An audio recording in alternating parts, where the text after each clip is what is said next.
I'm Gretchen Rubin, and this is The Happiness Project. The pigeon of discontent for this week is making time for things I want to do rather than things I have to do.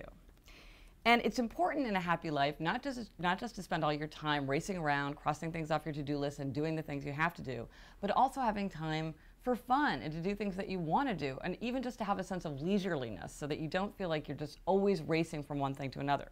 And one thing I do is I use my calendar. I actually use a handwritten calendar like this to make notes of the things that I want to do, not just the things that I have to do. And something that I've started doing lately that has been a huge help to me is to identify a quitting time for the day. What I found is that although we think of people having a quitting time, like you work from 9 to 5, so 5 o'clock is quitting time, for a lot of us there really isn't a clear quitting time because maybe we take work home with us, or we've got a lot of things that we have to do during the day, or you always think, oh, I'm going to throw in one more load of laundry.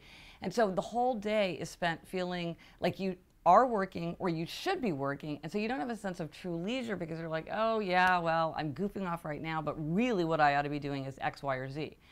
But once I started giving myself an official quitting time, I have a much greater sense of leisureliness, even though I'm not actually getting more leisure. I just think I'm getting more leisure because I'll say to myself, it's 8 o'clock, it's quitting time, no more work. Or from 8 to 9, I'm not gonna work. Sometimes I mean work, and sometimes I mean just like family work, you know, around the apartment work.